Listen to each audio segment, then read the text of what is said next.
আমরা যদি আলোচনা শুরু করি সিরাজুল ইসলাম, সেটি হচ্ছে আমরা জানি যে রাজনীতির আলোচনার আগে যেভাবে পাহাড় ধস হচ্ছে, ভারী বৃষ্টি হচ্ছে এবং একই সাথে সেখানে পাহাড়ে যে মানুষগুলো বসবাস করেন তারা কোনোভাবেই তাদের জায়গা ছেড়ে যেতে চান না, প্রাণের ঝুঁকি থাকার পরেও।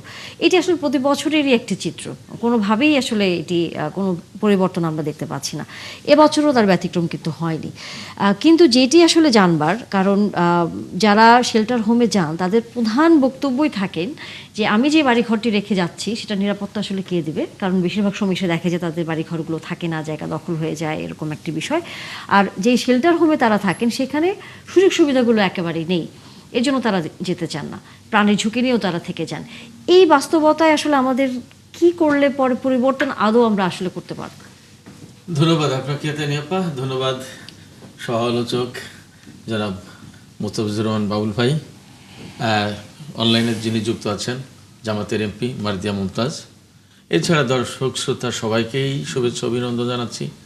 আমাদের সাথে যারা কলা কুশলীতে রয়েছেন তাদেরকেও শুভেচ্ছা।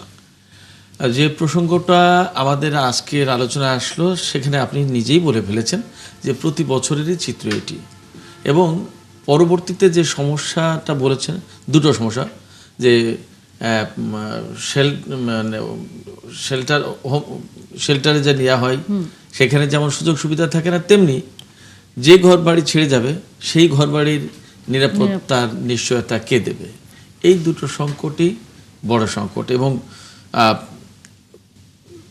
যে আশ্রয় কেন্দ্রে নেওয়ার আগে যদি তার বাড়ির ঘর দরজার তার সহায় সম্পত্তি মাল সামানা যা থাকে এইগুলো যদি নিরাপত্তা নিশ্চিত করা যেত, যে বাড়ি ছেড়ে যাচ্ছে যে সেই বাড়িতে যা যা রেখে গিয়েছিল, যদি পাহাড় ধসে বাড়িটা ধ্বংস হয়ে না যায় তাহলে যা যা ছিল তাই যদি সব অক্ষত থাকার গ্যারান্টি থাকতো, তাহলে কিন্তু মানুষ নিরাপত্তা পাওয়ার পরে অবশ্যই শেল্টারে যেত।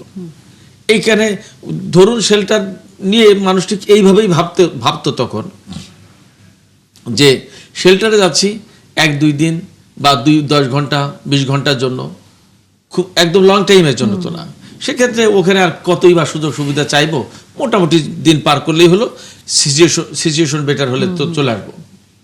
কিন্তু ঘর বাড়ির যে সমস্ত জিনিসপত্র সহায় সম্পত্তি যা থেকে গেল, ওইগুলোর নিরাপত্তা যখন না থাকে তখন তো আর সে যেতে চাইবে না, তাতে তার প্রাণ যদি চলেও যায়। কারণ সহায় সম্পত্তি তো তার নিরাপত্তা, তার জীবন জীবিকা, তার সমস্ত পরিবারের নিরাপত্তা, ভবিষ্যৎ, এই সমস্তর জন্যই তো করে। সেইটাই যদি না থাকে তাহলে আর কি হবে, তখন জীবনটাকেই তুচ্ছ মনে করে। এই যে ঘর বাড়ির নিরাপত্তা, এই জায়গাটা আমাদের বিশেষভাবে নজর দেওয়া দরকার। এই নজর দেওয়াটার কাজ যারা করতে পারে সেটা হচ্ছে যে পুলিশ, তারপরে কমিউনিটি পুলিশ যদি থাকে, গ্রামের যদি কমিউনিটি থাকে নিশ্চয়ই থাকা উচিত, থাকতে হয়।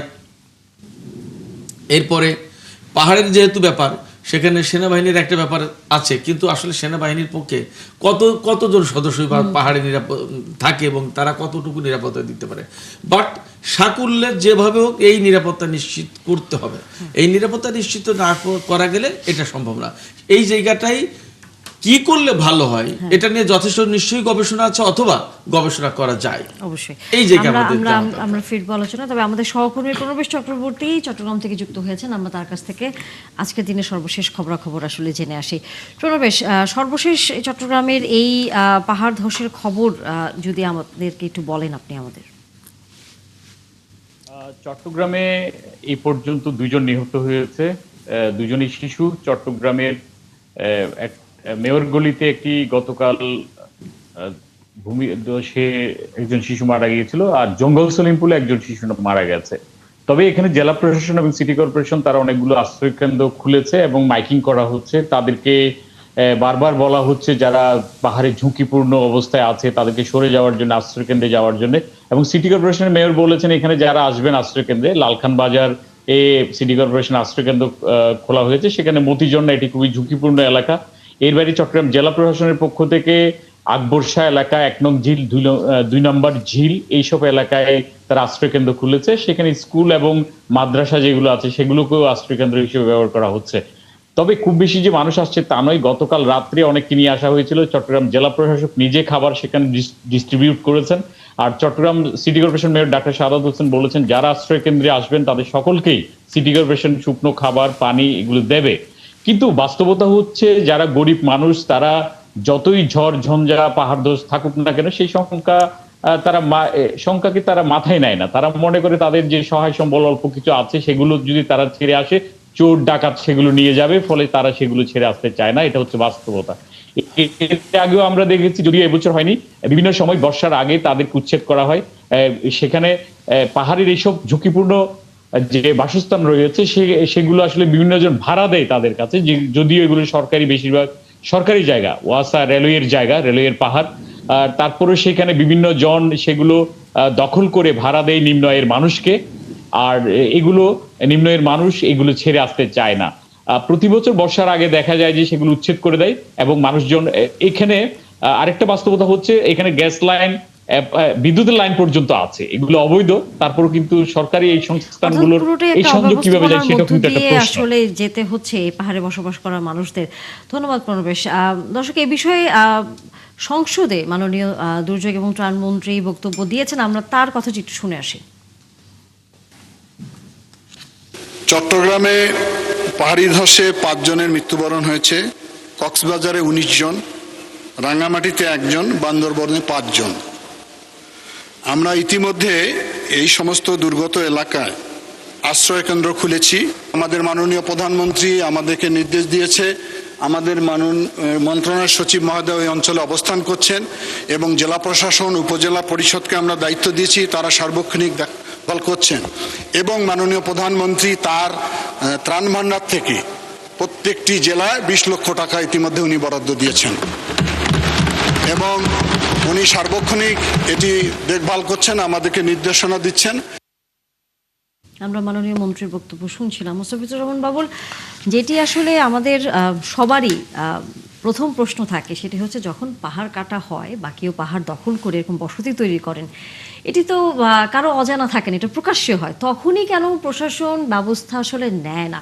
যখন দুর্ঘটনা হয় তখন আমরা তাদেরকে সরিয়ে ফেলার প্রক্রিয়ার মধ্যে থাকি, তখন এক ধরনের সচেতনতার কথা আমরা বলি, কিন্তু প্রথমেই কেন আমরা এটা আটকাতে পারি না? বিষয়টা একেবারেই নতুন না। প্রতি বছরই কিন্তু এই ধরনের ঘটনার মুখোমুখি আমরা হই। পাহাড়ের উঁচুতে মানুষ কেন বসত ভিটা করবে? পাহাড়ের পাদদেশেই বা মানুষকে কেন আশ্রয় নিতে হবে?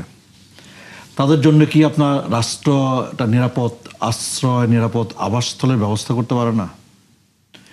এই সভ্য যুগে, এই সভ্য দেশে আপনার এই দরিদ্র অসহায় মানুষগুলো পাহাড়ের উঁচুতে জায়গা নেওয়ার কারণে, পাহাড়ের পাদদেশে জায়গা নেওয়ার কারণে প্রতি বছর এই নির্মম মৃত্যুর শিকার হবে। আর আমরা জানবো, আমরা ত্রাণ সামগ্রী পাঠাবো, আমরা টাকা পাঠাবো, আমরা খাদ্য সামগ্রী পাঠাবো, আমরা উদ্ধার অভিযানে নামবো। আমার কাছে এটাই একটা বড় প্রশ্ন। তো পাহাড় তো কাটা হয়, কারা পাহাড় কাটে? কারা পাহাড় কেটে এই ঝুঁকি তৈরি করে? এটা একটা বড় প্রশ্ন। এইটা প্রশাসনের অগোচরে এই দুষ্কর্ম সংগঠিত হয় না, প্রশাসনের গোচরেই এই দুষ্কর্ম সংগঠিত হয়।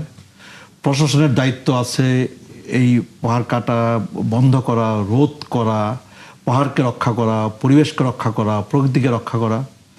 সেই দায়িত্ব আপনার যথাযথভাবে পালিত হচ্ছে কিনা সেটাও একটা বড় প্রশ্ন।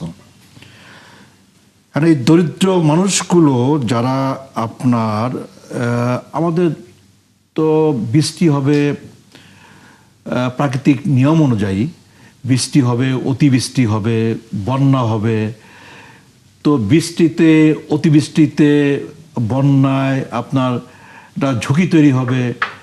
তো এই সব কিছু জেনে বুঝেই কিন্তু আপনার ওই মানুষগুলো আপনার পাহাড়ের উঁচুতে কিংবা পাহাড়ের পাদদেশে তারা আপনার আশ্রয় নিচ্ছে।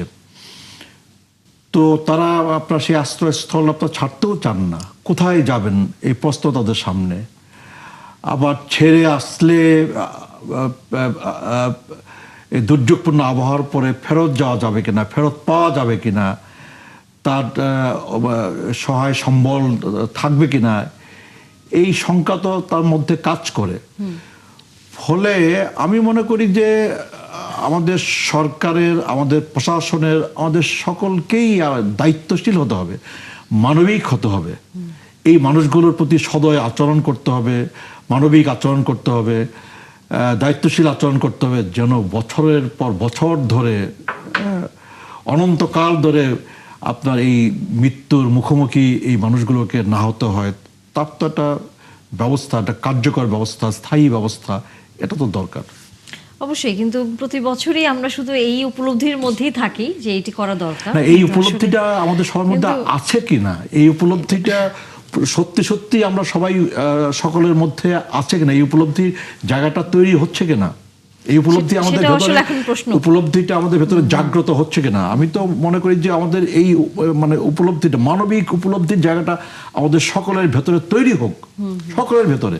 বাবুল ভাই, আমি একটু এই জায়গায় বলি, আপনি যেহেতু সরকার দলীয় সংসদ সদস্য এবং এই মুহূর্তে বিএনপি সরকার দেশ পরিচালনার দায়িত্ব পালন করছে, এই জায়গায় আপনারা কি করবেন বা আপনারা কিরকম কি ভাবছেন?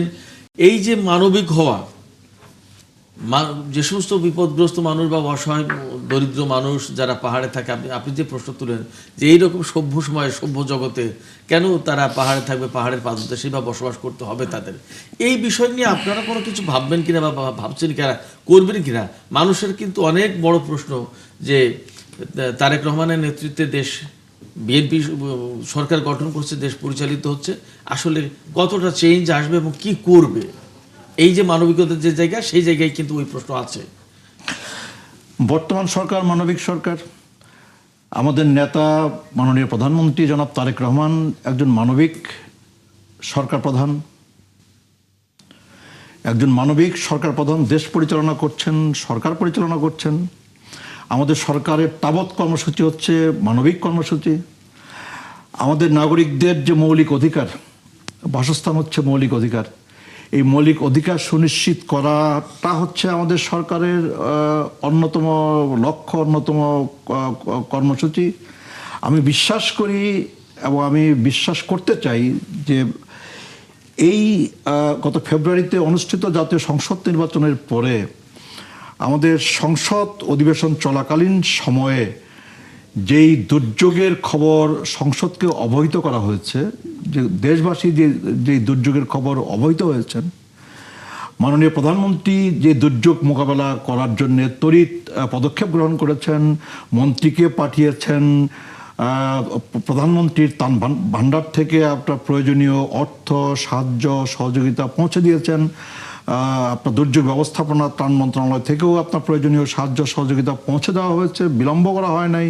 স্থানীয় প্রশাসন উদ্ধার কাজে আপনার সক্রিয় আছে, সরব আছে, সবই ঠিক আছে। সেই সাথে আমি বিশ্বাস করতে চাই, আমি বিশ্বাস করি যে জনাব তারেক রহমান একজন মানবিক মানুষ, একজন মানবিক সরকার প্রধান, মানুষের জন্য যে সরকার, সেই সরকারের নেতৃত্ব দিচ্ছেন জনাব তারেক রহমান। এই মানবিক বিপর্যয় থেকে, এই পাহাড়ের উঁচুতে কিংবা পাহাড়ের পাদদেশে যে মানুষগুলো দরিদ্র, অসহায়, যে মানুষগুলো আপনার জীবনের ঝুঁকি নিয়ে বসবাস করে, সেই মানুষগুলোকে এই জীবনের ঝুঁকি থেকে রক্ষা করে বের করে এনে তাদেরকে একটা নিরাপদ আবাসস্থলের ব্যবস্থা উনি করে দিতে সক্ষম হবে, সেই বিশ্বাসটা আমার মধ্যে, আমরা আলোচনা চালাবো। তবে আমাদের